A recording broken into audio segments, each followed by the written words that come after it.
How's it going, everyone? I hope you're all having an amazing day. I'm Jacob, and in this video, I'm going to give an update of my portfolio and share with you all of the dividends that I've received in the month of October. It's a little bit into November here, but I kind of wanted to wait until after the election to see how the markets performed. It's been pretty interesting, pretty fun to watch everything unfold over the past week, and certainly something we'll keep an eye on going forward. But if you're new here, I share an update of my portfolio about every single month, and really my goal is to give you complete transparency into an actual investment portfolio. I do have a lot of dividend stocks, but I also have a few growth stocks as well, so it's not entirely dividend focused, but overall I hope it inspires you to start your own investing journey if you haven't already. So with that said, let's get into it here. The total portfolio value is just above 41,000. Total dividends earned in the portfolio is about 3,300. The overall market gain, that includes dividends and capital gains, that's over 13,000. And from a money weighted rate of return, that's going to be about 95%. And just in case you're wondering, I did start this portfolio back in early 2020, actually just before the COVID pandemic. So things were pretty interesting back then, but if you keep adding to the portfolio and invest in decent companies, you should see an uptrend over a long period of time. And that's essentially what we see here. And so if we look at the last month of the portfolio, it's been pretty volatile as expected,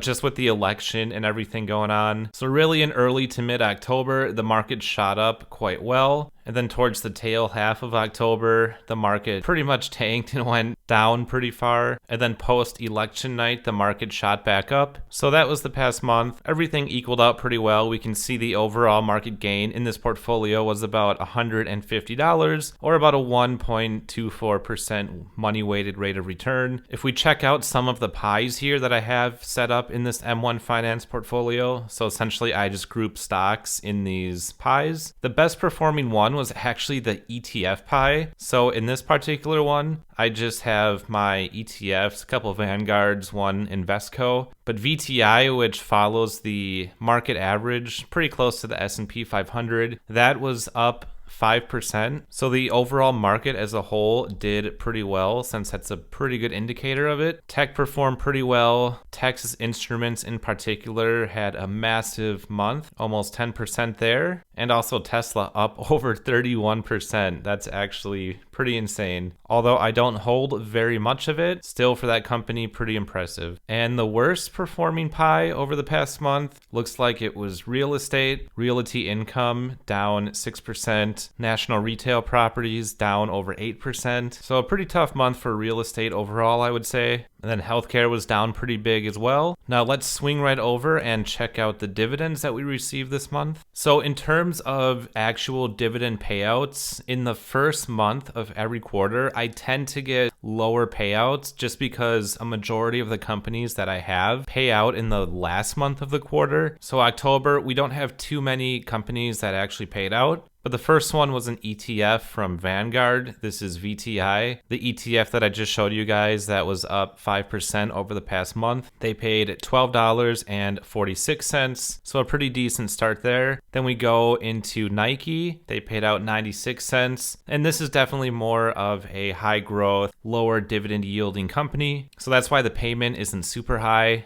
I mean, I don't have a lot of it to begin with, but that's really how Nike is. They're a lower yielding, higher growth company.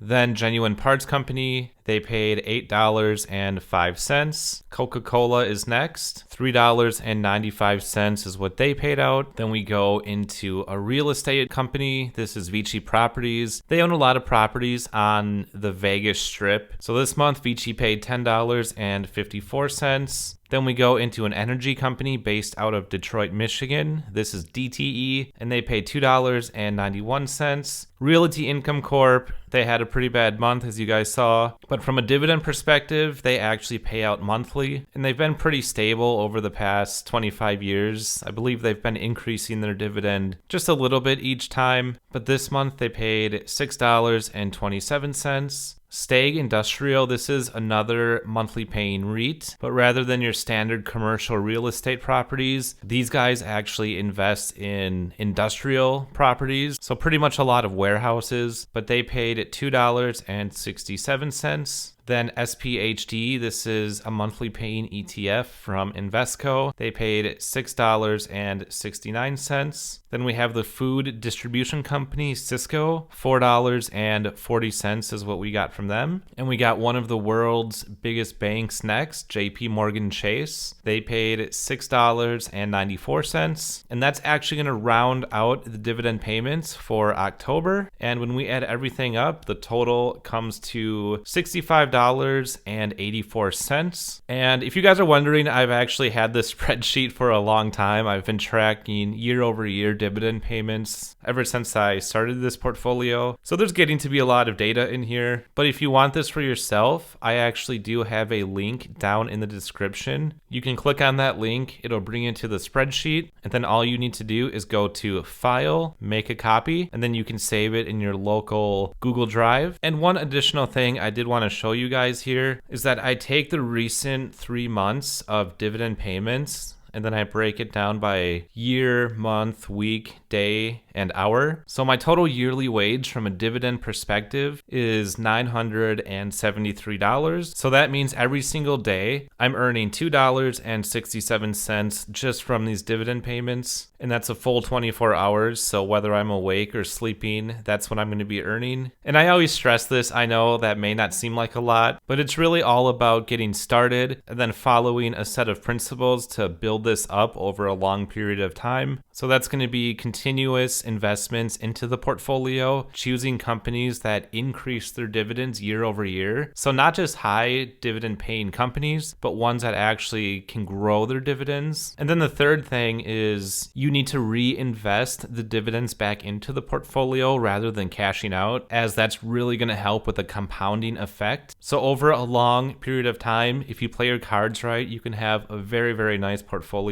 and ultimately achieve that financial freedom. It's not going to be easy. It's going to take some time, but you can definitely do it. So that's going to wrap up the video. Thank you all so much for taking the time to check it out. I appreciate each and every one of you. Until next time, take it easy.